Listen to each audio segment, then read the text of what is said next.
I'm your host Kenny. Welcome to my channel KM Laban.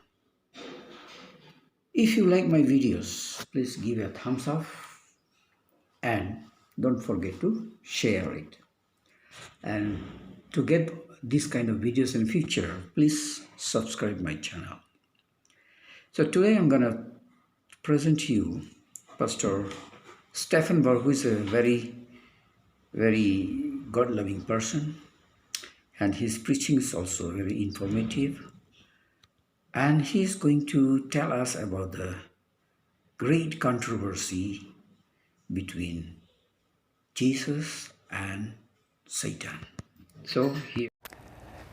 As promised, in our study today, we are going to discuss the great controversy and Daniel 11. Now, when I say the great controversy, I'm not speaking in general terms. I'm referring to the book, The Great Controversy, by Ellen White, as it relates to Daniel chapter 11. And as we begin our study, I would like to remind you that in the book of Daniel, we have four prophetic outlines. Four prophetic outlines which cover similar material, not identical, but similar. They follow the same sequence. Those four outlines are Daniel chapter 2, Daniel chapter 7, Daniel chapter 8, and Daniel chapter 11. Basically, they follow the same sequence of powers and events. And so if we want to understand fully what has happened and what is going to take place in the future, we need to compare these four prophetic outlines and include all of the material together so that we might catch a complete view. You see, Daniel 2 gives us one perspective. Daniel 7 gives us an additional perspective. Daniel 8 gives us still another. And Daniel chapter 11 completes the cycle. But each outline has details which the other outlines doesn't have.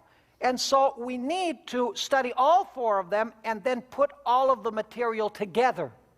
So as we begin, I would remind you once again that Daniel has four prophetic outlines. Daniel 2, Daniel 7, Daniel 8, and Daniel 11. Actually, you could say Daniel 8 through 10 and Daniel 11 through 12. But the outline itself is in Daniel 8 and in Daniel 11. Now, another very important point that we need to remember is that in Daniel chapter 7, the last power, the last human power which will rule on this earth is the little horn. We noticed that, didn't we? The little horn has two stages. One during the 1260 years, Revelation 13 says its wound will be healed, and after its wound is healed, it's going to rule the world, and finally it's destroyed when Jesus comes. So the last human power, the last human kingdom on planet Earth in Daniel 7 is the little horn. Now in Daniel chapter 8, the last human kingdom is also a little horn. We're going to notice that in a few moments. The little horn represents the same thing as the little horn of Daniel chapter 7. In Revelation chapter 13, the last power is the beast. You might say, well, wait a minute. The second beast that arises from the earth, that is the last power. But we need to remember that that beast which arises from the earth has primarily one purpose, and that is to give the power back to the first beast.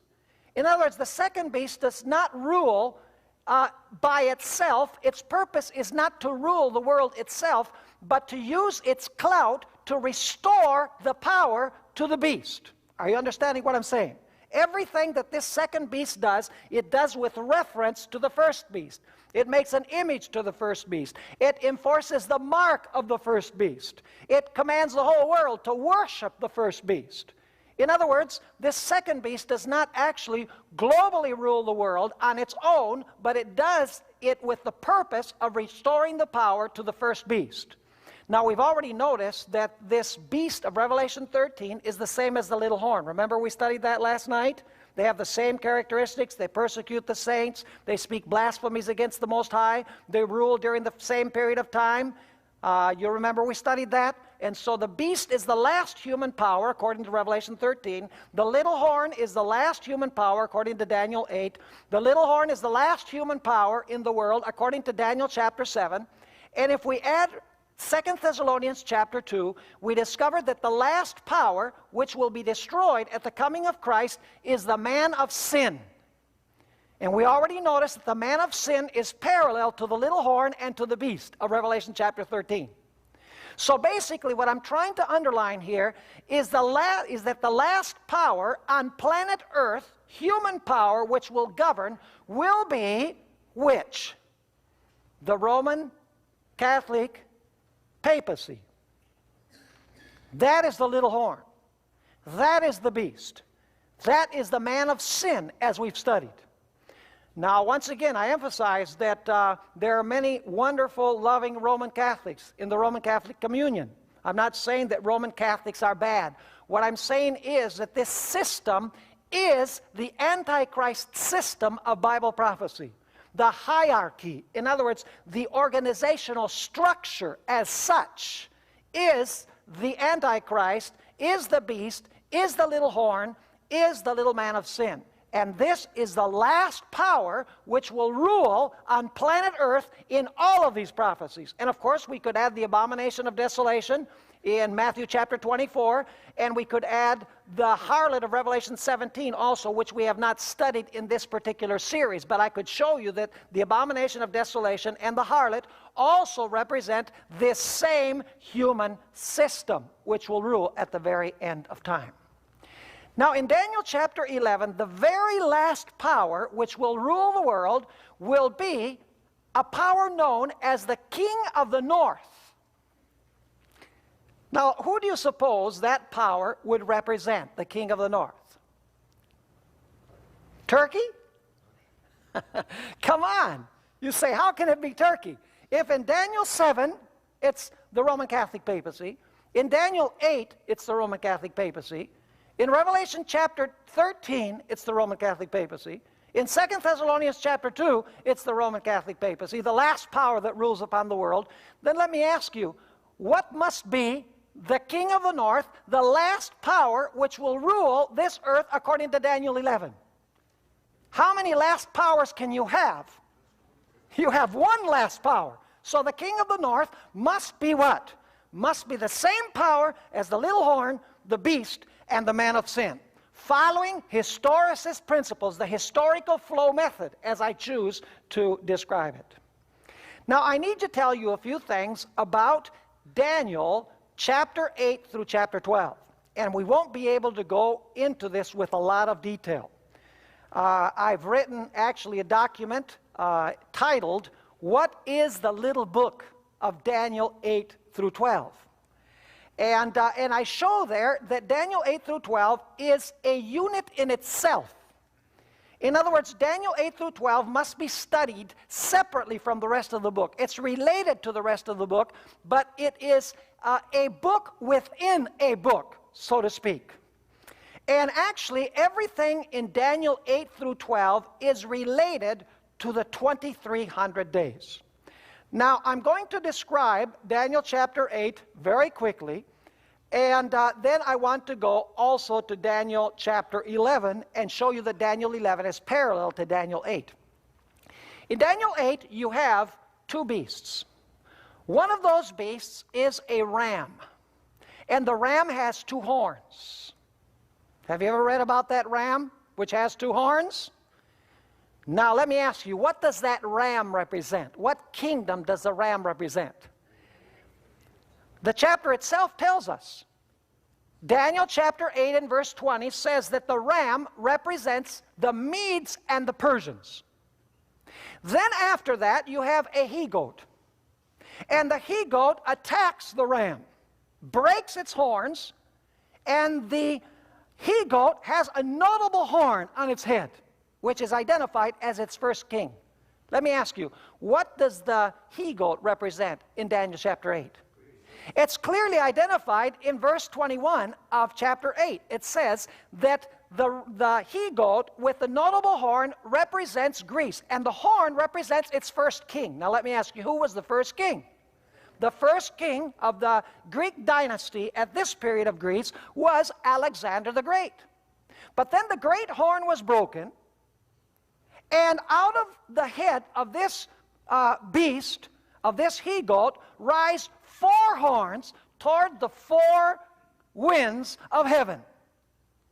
In other words, Greece was going to be divided into how many kingdoms? Greece was going to be divided into 4 kingdoms.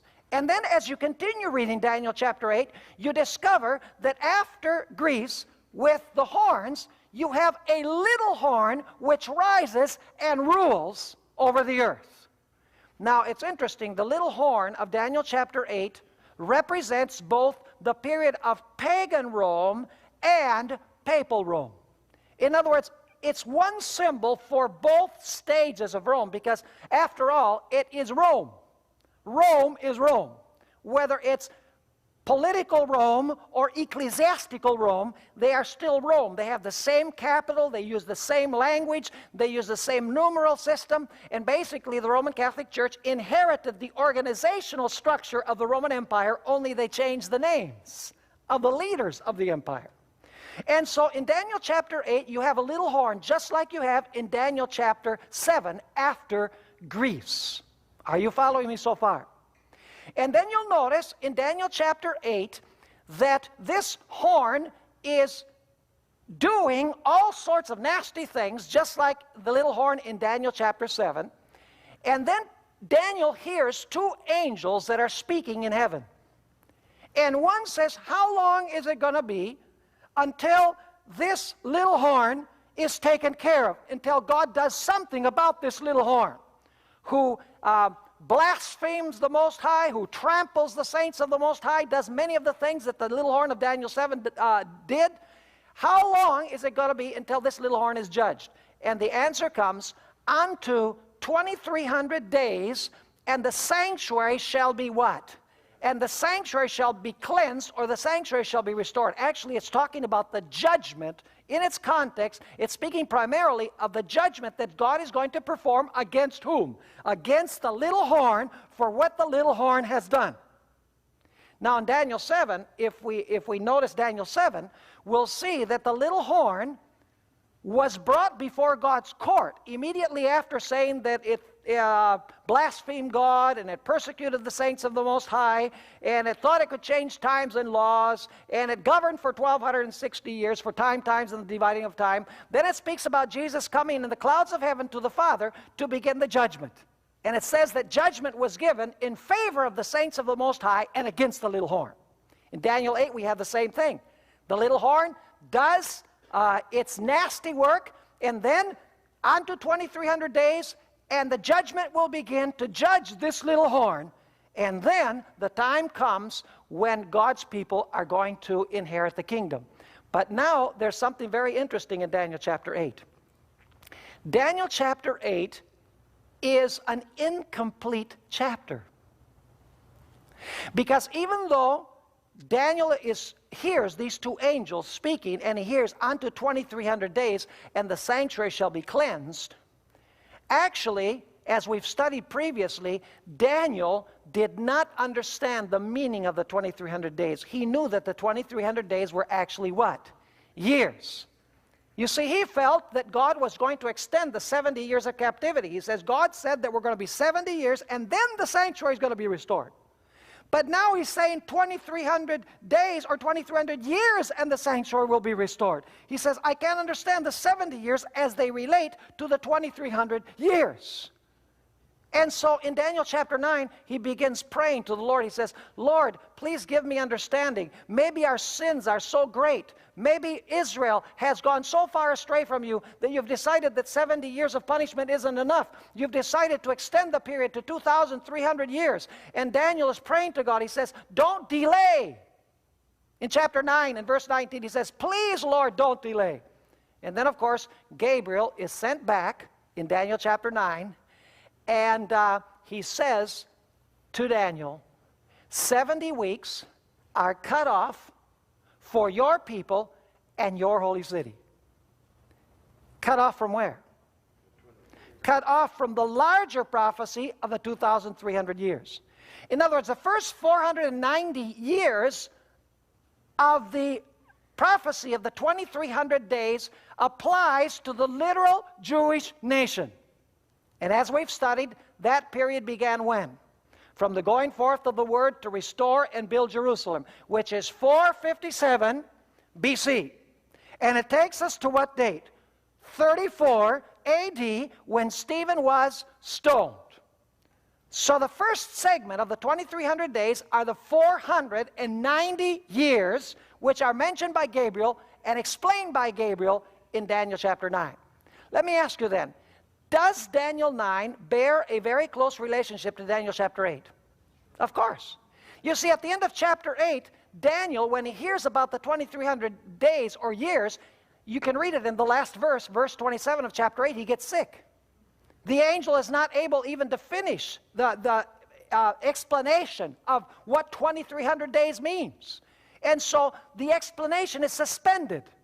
But in chapter 9, Daniel is praying for understanding. And Gabriel is sent, and Gabriel gives him understanding. And he says, the 2300 days will begin with the going forth of the word to build, to restore, and to build Jerusalem. That's when the 2300 days will begin. The first 490 years are the first segment of the 2,300 years. Are you understanding what I'm saying?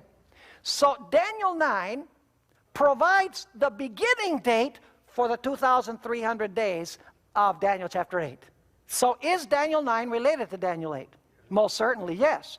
It gives us the starting point for the 2,300 days or the 2,300 years. You see, God wouldn't say unto 2,300 days and the sanctuary would be cleansed and then not give any beginning point for the 2,300 days. He'd say, well, you just guess when they start. No. In Daniel 9, God gives us the starting point. It's when the command is given to restore and to build Jerusalem. 457 BC. Now what about Daniel 10? Is Daniel 10 related to the 2,300 days? It most certainly is. In Daniel 10, basically what you have is a battle. There is a power which is known as the Prince of Persia, which if you read Daniel chapter 10, you'll see very clearly that it is a reference to Satan. He's working behind the scenes upon the minds of the kings of Persia to keep them from giving the decree which will lead to the fulfillment of the 70 weeks. Basically, what the devil is doing, he's trying to influence the kings of Persia, telling them, don't let those people go. Don't let them go back to their city. Don't let them go back to establish their religion. Why would the devil want to keep the Persian kings from giving the decrees to rebuild the temple and to rebuild the city and to restore the city? Because if that is not fulfilled, the 70 weeks will not what? The 70 weeks and the 2,300 days will not begin according to schedule. And so there's this battle going on between the Prince of Persia and Gabriel, two angelic beings. And do you know that this Prince of Persia is so powerful that Gabriel is not able to prevail against him? And so it says there in the last part of Daniel chapter 10 that Michael, the great prince, one of the great princes, comes and he helps Gabriel in his struggle with the Prince of Persia. And as a result, the kings of Persia give the decrees that will make the fulfillment of the 70 weeks and the 2,300 days possible. Are you following me so far? Yes or no? Is Daniel chapter 10 related to Daniel 9 and related to Daniel 8? Of course. See, Daniel 8 introduces the 2,300 days, gives no beginning date, because Daniel got sick. So in Daniel 9, God says, I'm going to tell you when the 2,300 days begin. From the going forth of the word to restore and build Jerusalem. That's when they start. And there's going to be 490 years which will apply to the Jews. That belongs to your city and it belongs to your people. In Daniel chapter 10, you have the struggle between Gabriel, which by the way took the place of Lucifer, and Satan, the prince of Persia, Gabriel trying to convince the kings of Persia to give the decrees which will fulfill the prophecy of the 70 weeks, and the prince of Persia, Satan, trying to get them to go against and not give the decrees. But of course, it says there that Michael, along with Gabriel, prevail. And the decrees are given right on schedule. Now we've come to Daniel chapter 11. Daniel 11 begins at the same place where Daniel 8 began. Are you with me? You know, unfortunately, we can't read every single verse. What I'm trying to do this evening is give you a global view. You know, I have 20 tapes in a series I did on Daniel, just on Daniel 11. And so how do you cover probably 25 hours of material in 1 hour? It's impossible. So all I can do is give you a global view. By the way, those tapes are available from Secrets Unsealed. If some of you feel really ambitious and you want to sit down, it's not the type of thing that you want to put in your cassette player if you're driving down the highway. You have to have your Bible with you, and you have to have your study and resource materials, your notebook, and you have to be able to stop and return the tape and listen again to make sure that you're catching everything that I'm saying, because it's a very intensive, very in-depth study of Daniel chapter 11. But what I want you to see this evening is the global view. If you read Daniel chapter 11, you're going to discover that it begins at the same spot that Daniel 8 began. Daniel 8 began with which kingdom? The ram, with the Medes and Persians. It continued with which kingdom? With Greece. And then Greece was divided into what? Into 4 kingdoms. Let me show you that. Daniel chapter 11. We'll read these verses. Daniel chapter 11, and I want to start reading at verse 2. And now will I show thee the truth. Behold, there shall stand up, by the way, stand up means begin to rule, begin to reign. Shall stand up yet 3 kings where? In Persia. So when Daniel 11 begins, it begins in which kingdom? In Persia. And the 4th, that is the 4th king of Persia, shall be far richer than they all, and by his strength, through his riches, he shall stir up all nations against the realm of Grecia. If I had time, I would show you that this 4th king is Artaxerxes the first, who gave the decree to restore and build Jerusalem. Interesting that it would begin with this very king. Now notice verse 3. And a mighty king shall stand up, that shall rule with great dominion and do according to his will. This is speaking about the same as a notable horn on the he-goat. Verse 4. And when he shall stand up, his kingdom shall be broken, and shall be divided toward the what? Toward the 4 winds of heaven. Is that the same as the 4 horns that came up from the head of the he-goat? Yes. So did you begin with Persia in Daniel 11? Absolutely. Did you continue with Greece in Daniel 11? Yes. Now I want to show you that the next kingdom is Rome. Unfortunately, I can only pick and choose certain verses that show you the sequence. We can't study everything in between. It would take us at least 5 or 6 sessions just to study all of the historical details that are mentioned in this chapter. Notice Daniel chapter 11 and verse 22. You tell me which kingdom this is now. You've noticed that it starts with Persia. It continues with Greece. Greece is divided into 4. Which kingdom would you expect to be next? You would expect Rome to be next, right? The Empire of Rome. Now notice chapter 11 and verse 22. And with the arms of a flood shall they be overthrown from before him, and shall be broken. Yea, also the what? The Prince of the Covenant. Who is the Prince of the Covenant? The Prince of the Covenant is Jesus. And it says here that the Prince of the Covenant was going to be what? Was going to be broken. Now let me ask you, when was Jesus broken according to Bible prophecy? He was broken when the Empire of Rome crucified him by instigation of the Hebrew nation. In other words, in Daniel 11 and verse 22, where are we in the sequence?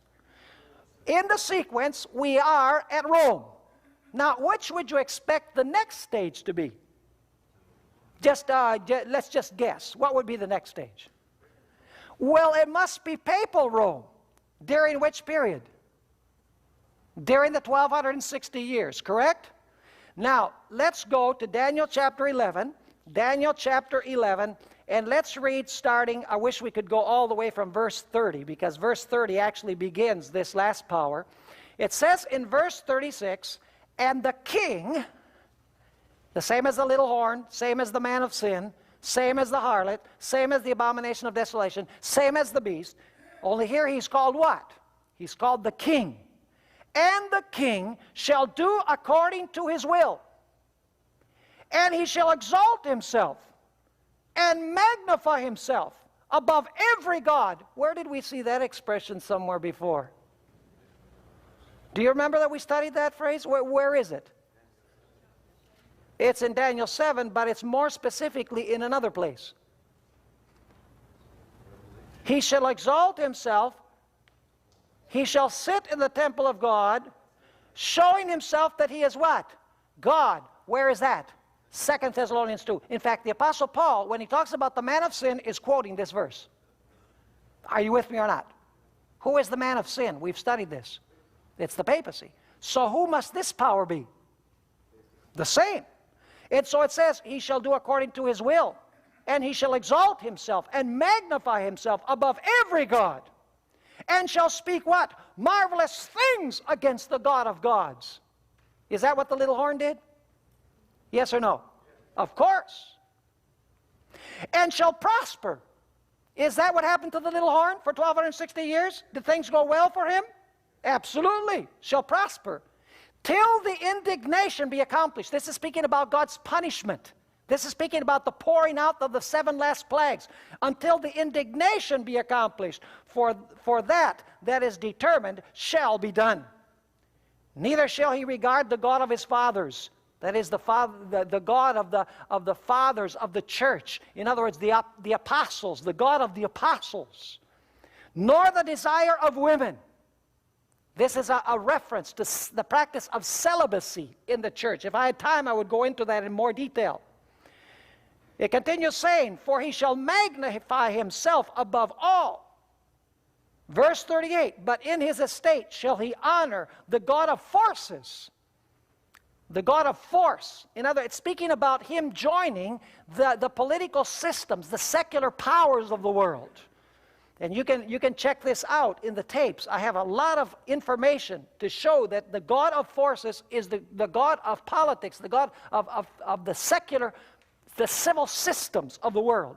And so it says, but in his estate shall he honor the God of forces, and a God whom his fathers knew not shall he honor with gold and silver and precious stones.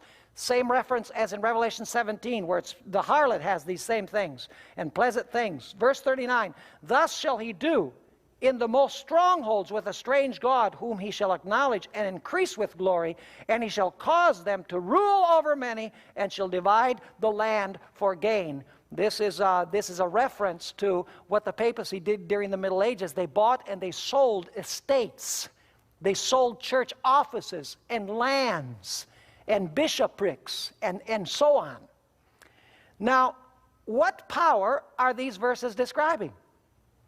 By the characteristics, exalting himself above God, speaking marvelous things against God, exalting himself above all, and so on, we know that it's the same as the little horn, and this power is the same as the man of sin.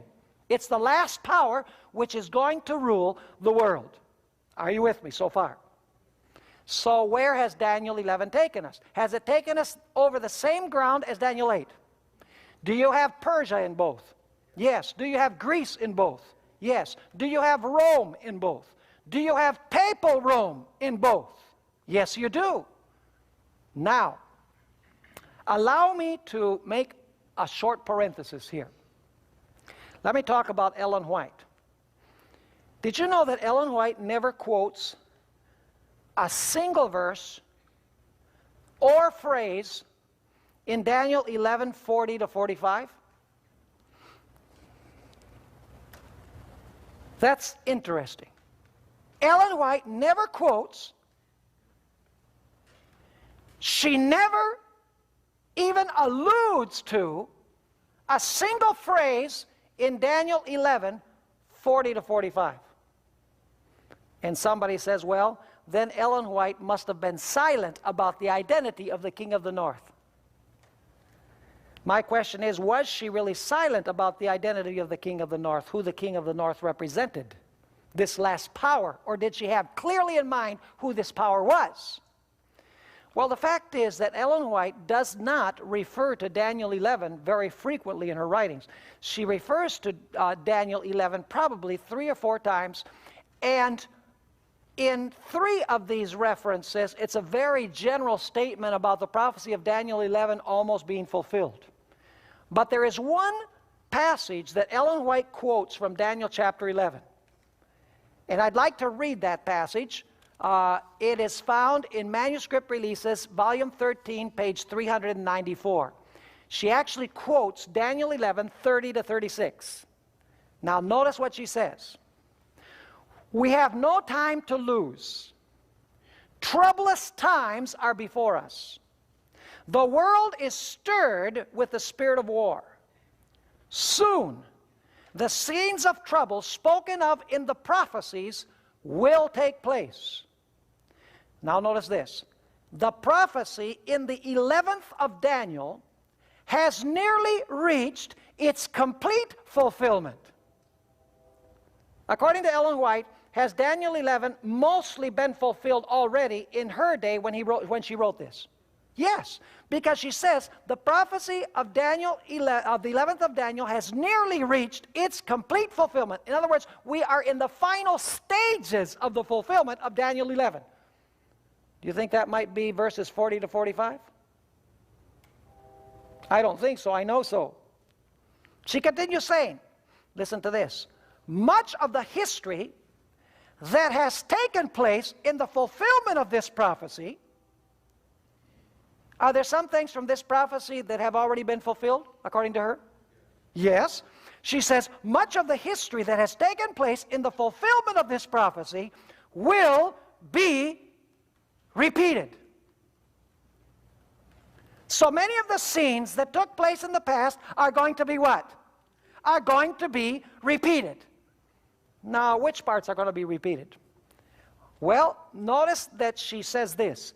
In the 30th verse, a power is spoken of that shall be grieved and return and have indignation against the holy covenant. So shall he do. He shall even return and have intelligence with them that forsake the holy covenant. She's quoting Daniel 11 and verse 30.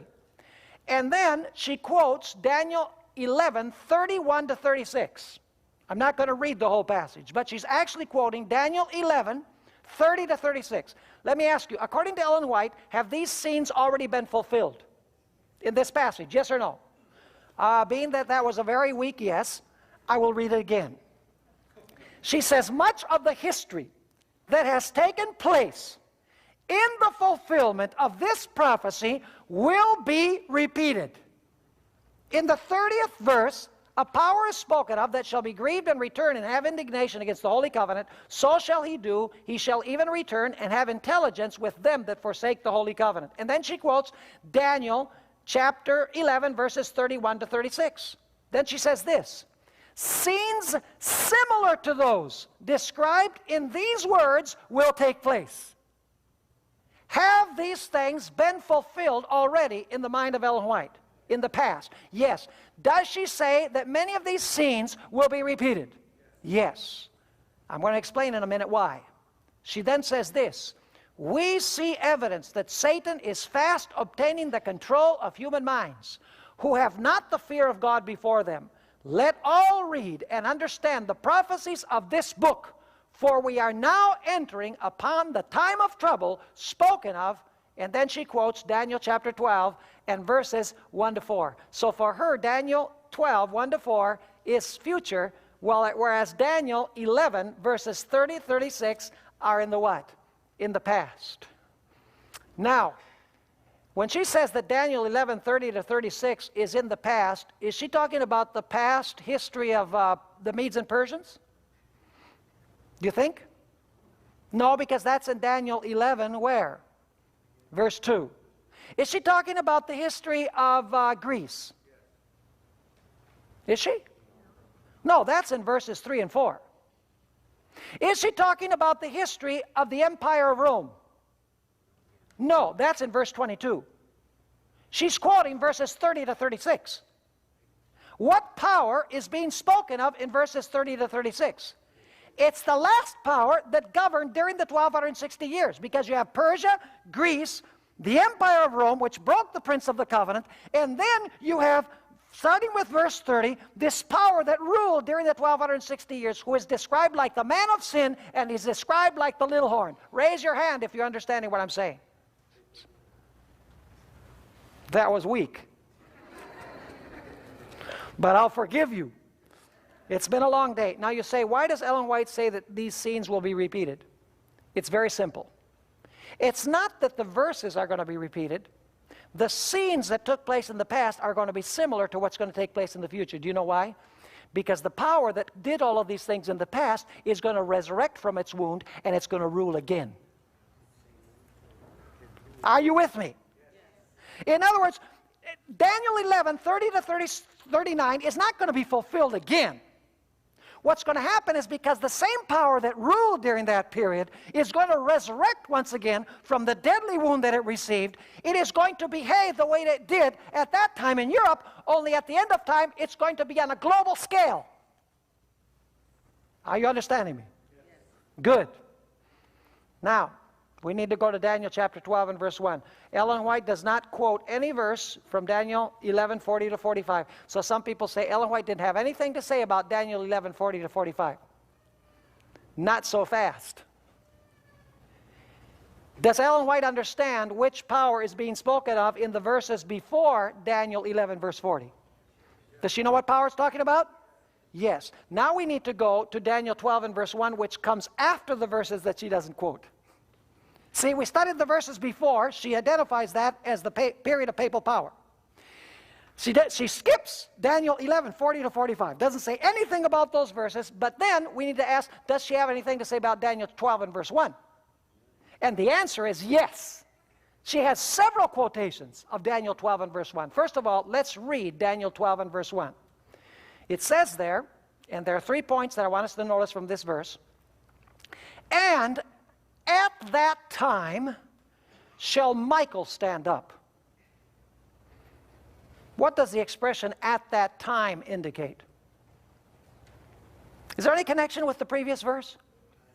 Any connection with the previous passage? What do you think? If it starts at that time, you say, which time? It has to be the time which has just been discussed in the previous chapter.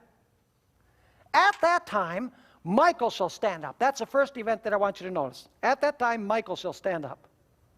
By the way, that means he will begin to reign. Have you ever read in the Spirit Prophecy where Ellen White says that Jesus is going to change from his priestly robes to his kingly robes? People say, where did Ellen White get that from? We need to learn to use our heads. See, Ellen White doesn't say things that aren't in the Bible. The trouble is we're too lazy to find them in the Bible. Let me ask you, how is Jesus garbed today? According to the book of Hebrews, he's garbed, or he's dressed as a high priest. How is Jesus garbed when he comes the second time? Revelation 19 says that he's garbed as a king.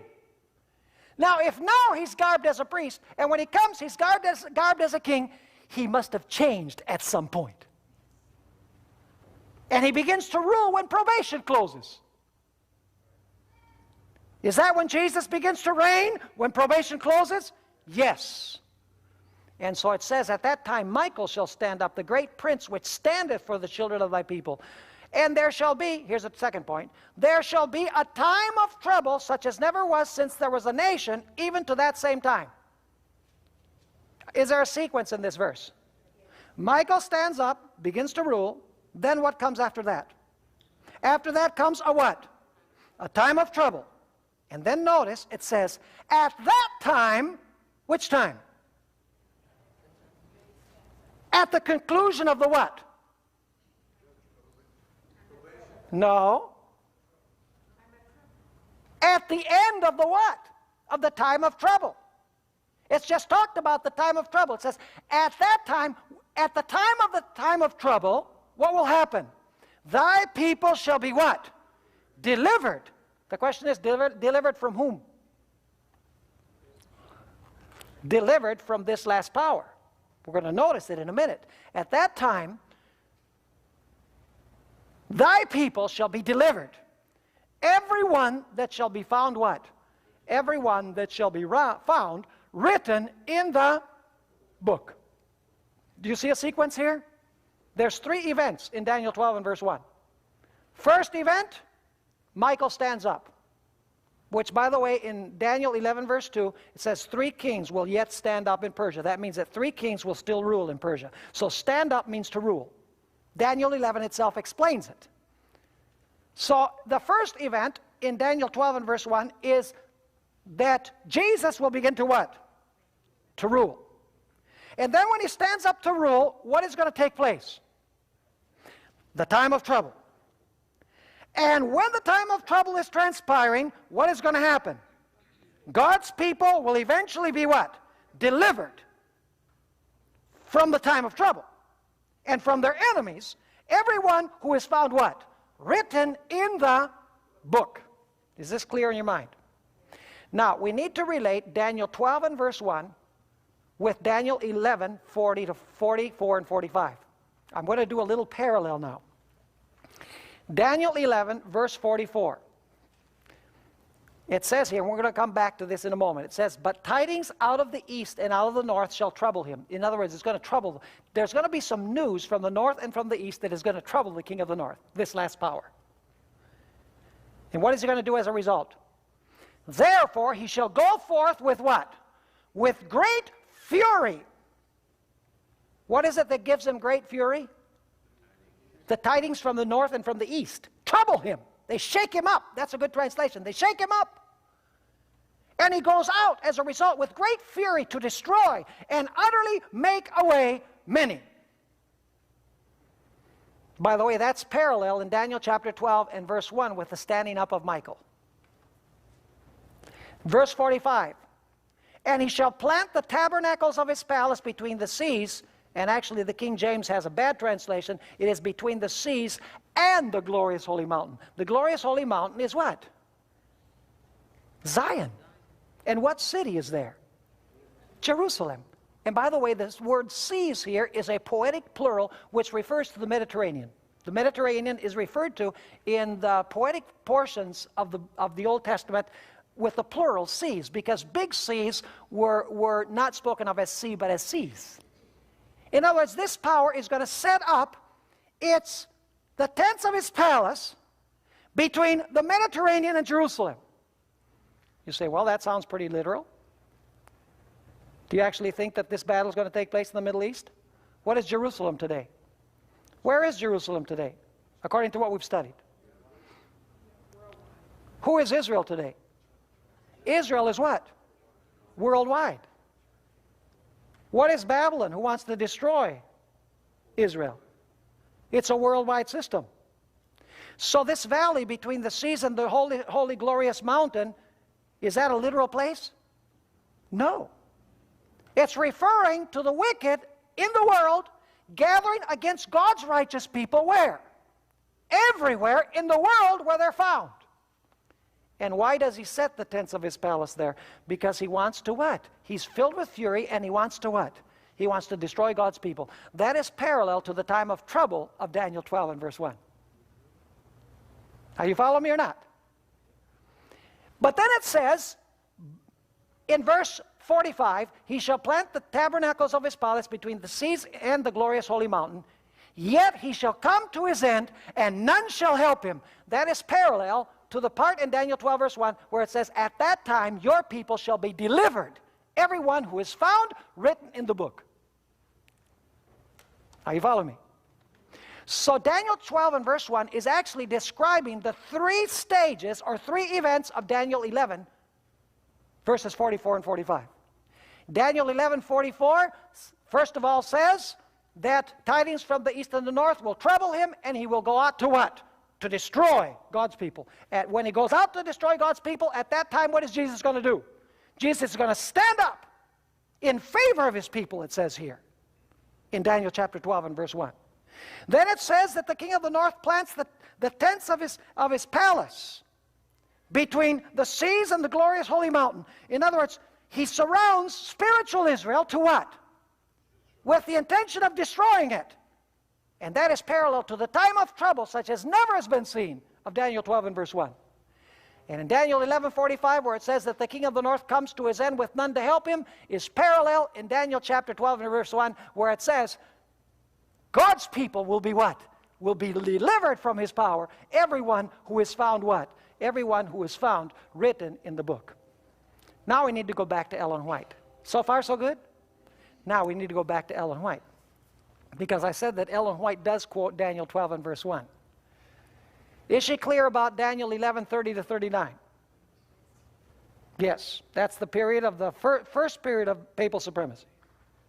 Now you say, what about what happens after verses 40 to 45? Does she have anything to say? Ellen White actually quotes Daniel 12 and verse 1, and let me tell you where she quotes it. This verse, Daniel 12 and verse 1, she quotes to begin the chapter in the Great Controversy titled, The Time of Trouble. In fact, at the very beginning of the chapter on the time of trouble, she quotes Daniel 12 and verse 1. Before she makes any commentary, she actually quotes Daniel chapter 12 and verse 1. Now, what's particularly interesting is that after she quotes Daniel 12 and verse 1, she describes the time of trouble, how all of the wicked will gather against God's people, how the faith of God's people will be severely tested, how they will be thrown in prison, how they will be persecuted. None will die, she says, but they will suffer hunger and they will suffer thirst. And some will be abandoned in prison, apparently abandoned, forsaken by God. She says their faith will be severely tested. She describes the terrible time of trouble such as never was since there was a nation, according to the way the Bible describes it. You know, it's interesting that after the chapter on the time of trouble, do you know what the next chapter in Ellen White's book, The Great Controversy, is titled? God's People Delivered. Now, wait a minute. What does that bring to mind? She's spoken about the time of trouble. She's speaking about God's people delivered. Is she still in Daniel chapter 12 and verse 1? Yes, she is. And do you know what's interesting? Let me give you the pages. The page where she begins with the time of trouble is page 613 of Great Controversy. The place where she begins the chapter, God's People Delivered, the title is page 635. That's a long chapter on the time of trouble. And then, interestingly enough, on page 637, immediately after speaking about the deliverance of God's people, Ellen White quotes Daniel chapter 12 and verse 2, where it speaks about many who rest in the dust of the earth will be raised, some to everlasting life and some to everlasting contempt. Does Ellen White quote Daniel chapter 12 and verse 1? Is she clear on Daniel 12 and verse 1? She sure is. In fact, when she quotes Daniel 12 and verse 1, on page 613, she not only begins with Daniel 12 and verse 1, but she actually, the first page describes how Jesus changes his priestly garments to his royal garments, and now how Jesus is now going to take his kingdom. He's going to reign. And then she describes the time of trouble. There she's discussing the standing up of Michael. She discusses the time of trouble, and then she speaks about the deliverance of God's people on page 635. Does Ellen White have very clear in mind the meaning of Daniel chapter 12 and verse 1? Yes, she does. Does she have very clear in mind the meaning of Daniel 11:30 to 39? Yes, but now we have this problem. Ellen White does not quote Daniel 11:40 to 45. Now here's the million-dollar question. Where would you expect to find Ellen White's comments on Daniel 11:40 to 45? Where would you expect to find them?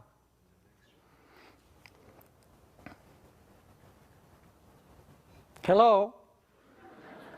Anybody out there? Let's put our thinking caps on.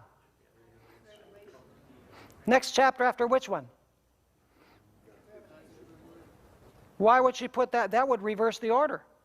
Daniel 11:40 to 45 is before Daniel 12:1. Hello? Where would you expect Ellen White's comments on Daniel 11:40 to 45? She's already identified 30 to 39 as the papacy during the 1260 years. She's already identified the standing up of Jesus to close the door of probation, the time of trouble, and the deliverance of God's people, and the special resurrection of Daniel chapter 12 and verse 2. Where would you expect her to make her comments on Daniel 11:40 to 45? It must be in the chapters immediately preceding the chapter on the time of trouble. You're not with me, are you? Yeah or no?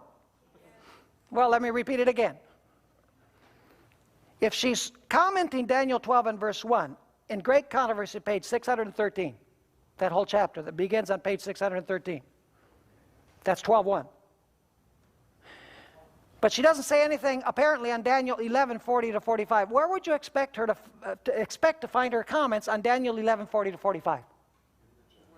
It would have to be in the chapters immediately preceding her quoting Daniel 12:1. Are you with me now? Yes.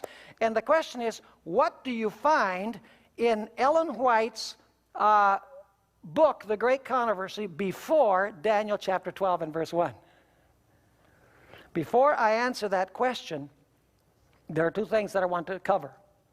Number one, I want to read a quotation from Louis F. Weir, who wrote a book called The King of the North at Jerusalem. Very, very good book, where he establishes an important principle that we've spoken about before. He says this: when passing over into the Christian era, there is an automatic transition from literal to spiritual Babylon, from literal to spiritual Jerusalem, from literal lands of Israel and Babylon to their spiritual antitypes. Do you understand what she's saying? She's saying now that Babylon is no longer that literal place over in Iraq. She's saying that Jerusalem is no longer that city over there in the Middle East. She's saying that Babylon is spiritual and worldwide. And that Jerusalem is spiritual and worldwide, because Jerusalem is composed of Israelites, and Israelites are those who have joined Jesus, and those who have joined Jesus are all over the world. That's what Louis Weir is saying, and Ellen White is applying the same principle. In other words, we get rid of the geographical limitations that are given in the passage, and we apply the spiritual meaning of these geographical locations. Now let me describe some interesting details about the sequence of events in Daniel 11, and I'm going to have to do this very quickly. In Daniel 11, it speaks about, at the time of the end, the king of the south pushes at the king of the north. That word pushes means to attack with horns. It's the same word that is used in Daniel 8 where the he-goat is trying to gouge the ram with his horn. In other words, he wants to destroy him. So is there going to be a power at the time of the end who's going to try and destroy the king of the north? Absolutely. But then it says that the king of the north rises against the king of the south like a tempest. In fact, it says that he overflows and passes over. He enters even into the glorious land. By the way, the glorious land is Israel. But remember that we're dealing here with what? We're dealing here with symbolic language. We're not dealing with the literal Jerusalem. We're dealing with spiritual Jerusalem. He enters the glorious land. And when he enters the glorious land, which, by the way, the glorious land today would represent the what? The church. The worldwide church, the Christian church. It says that some escape from the hands of the king of the north when he enters and conquers the glorious land. But it also says that others fall into his hands. Don't forget this. This is important. Then it says that he will go out to utterly destroy and make away many. But tidings from the north and the east will what? Will shake him up. And when he hears these tidings from the north and the east, he's going to what? He's going to go and try and destroy and make away, utterly eradicate a certain group of people. And then he plants the tents of his palace between the seas and the glorious holy mountain to deliver a death blow. But when he's going to do that, he comes to his end, and he has no one to help him. That's the sequence of events in Daniel 11. Now, I said that Ellen White would comment on Daniel 11, 40 to 45 in the chapters before the chapter on the time of trouble. Right? Now, what do you find in the chapters, say the 5 or 6 chapters before the chapter on the time of trouble? Let me describe what you find in the writings of Ellen White, and I'll go through this quickly. She speaks about the wounding of the Roman Catholic papacy in the French Revolution. By the way, that is the attack on the King of the North, to try and destroy him. Then she speaks about how the wound begins to heal, and this system begins to take over the world. Then she describes that the papacy enters the United States, overtakes the United States,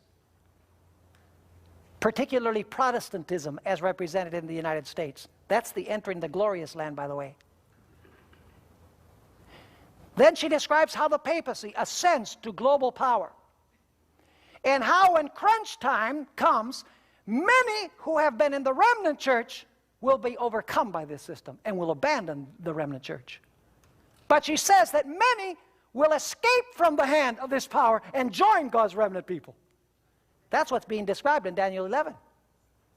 By the king of the north overcoming some, but some escaping from his hand. It's really describing the shaking. Then she describes how a national and finally a universal Sunday law will be proclaimed. And God's people will proclaim the message about the Sabbath, about the seal of God. By the way, do you know that in Revelation chapter 18, where it speaks about the angel that comes from heaven, that glorious angel that comes from heaven, fills the earth with his glory, condemns Babylon because Babylon is filled with demons and fornicates with the kings of the earth. In other words, it's mixing church and state. Do you know, interestingly enough, that message comes from heaven, and in the Bible, heaven is in the north. And in Revelation 7, the sealing of God's people, by the way, the seal is what? God's holy Sabbath. The sealing takes place by an angel that comes from the east. Tidings from the north and from the what? The east, concerning God's law, concerning the Sabbath. And what is that going to do with the religious powers of the world? They are going to become what? Infuriated, just like it says in Daniel chapter 11. The message that comes from the north and the east will infuriate the world. And then probation will close. And a death decree will be proclaimed against God's people. That's what's being described by the king of the north setting up his strategic tents in a place between the seas and the glorious holy mountain. He's in a strategic place in the valley of Megiddo, where all of the principal battles took place against literal Israel. In other words, he's gathering in a strategic place to deliver a final death blow against God's people. Only at the end, it's not going to be on a local level, it's going to be what? Global or worldwide. Is there going to be a terrible time of trouble which will ensue according to Ellen White? Yes, absolutely. Are God's people going to be delivered from this death decree? She describes it. Then there's going to be a special resurrection, and then Christ will set up his everlasting kingdom. So let me ask you, is Ellen White silent on Daniel 11, 40 to 45? She's not silent about it. She has much to say. She takes the symbols, and what does she do? She interprets them. She does much like we did with the 24 elders. Remember what we did with the 24 elders? You know, it speaks there about... It speaks about 4 living creatures. It speaks about 24 elders. It speaks about a lamb, as though he had been slain, and one seated on the throne. None of them are identified. In Revelation 4 and 5, they're not identified. It just says there's one sitting on the throne, there's 24 elders, there's 4 living creatures, and there's a lamb as if he had been slain. All you have is symbols. But when Ellen White talks about this in Desire of Ages, the last 3 chapters of Desire of Ages, she says, the 4 living creatures are seraphim. She doesn't even say 4 living creatures. She says the seraphim are there. Instead of the 24 elders, she says the representatives, the sons of God, the representatives of the worlds that never sinned are there. She doesn't even mention the 24 elders, but she says the representatives of the worlds. Instead of speaking about the lamb as though he'd been slain, she never even quotes that verse. She says Jesus. And instead of speaking about one sitting on the throne, she says, Jesus approaches the Father. Ellen White is giving, in matter-of-fact language, the meaning of the symbols of Revelation 4 and 5. And that's what she's doing in Daniel 11, 40 to 45. And I don't even think maybe Ellen White knew what she was doing. She knew what she was saying, obviously. But I'm not sure that she knew she was commenting in the chapters before the chapter on the time of trouble, that she was even commenting on events that are described in Daniel 11, verses 40 to 45. Now allow me to bring this to a close. Are you understanding so far? This is a real global view. We're doing all right. A lot of Adventist scholars today are saying, how come fundamentalist Islam is not in end-time prophecy? We have to find Islam. It's far too important to not be in Bible prophecy. How many times does Ellen White mention Islam as being important in end-time events? None. In none of these chapters does she mention Islam as being important in the fulfillment of Bible prophecy. She doesn't even mention it. For her, the dangerous powers are the civil powers of the world uniting with the Roman Catholic papacy and apostate Protestantism. The dragon, the beast, and the false prophet of Revelation chapter 13, Revelation chapter 16. Those are the powers that she comments about. Nothing about Islam.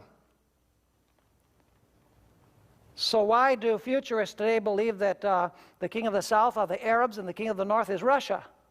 And the kings from the east are the Chinese. And they're going to come against literal Israel. And there's going to be this fight over the oil of the Middle East. Anti-Semitic battle between the powers of the world and the Jews. Does Ellen White have anything to say about this? No, because she's following historicist principles. She's following the historical flow method. By the way, it's very dangerous for us to get our interpretation of prophecy from newspapers, movies, books, and television. It's been tried before in the Seventh-day Adventist Church by a man called Uriah Smith, who in many ways was a great scholar. He has many things of value. But in 1871, Turkey was in the news. And there was the idea that Turkey was going to transfer its capital to Jerusalem. And then Turkey was going to be destroyed in Jerusalem between the seas and the Holy Mountain. And that was what it was in the news. And so Uriah Smith, you know, when they were talking about transferring the capital of Turkey, he says, no, Turkey has to be in the Bible somewhere. Where? Oh, here it is, the king of the north. Is that any way to interpret Bible prophecy? To let the newspapers tell you what the Bible means? No. You go to the Bible and understand the Bible, and then you read the newspapers. Are you following me? And so Uriah Smith changed the interpretation of the king of the north. And for decades, the Seventh-day Adventist Church, the evangelists and the scholars were teaching that Turkey was the king of the north. Now you tell me, how can you have Babylon, Medo-Persia, Greece, Rome, in Daniel 2, in Daniel 7, in Daniel 8, but in Daniel 11 you have Persia, Greece, pagan Rome, papal Rome, and Turkey. How does that follow any biblical principles? It's a violation of biblical principles. Allow me to close by reading you one statement from James White, the husband of Ellen White.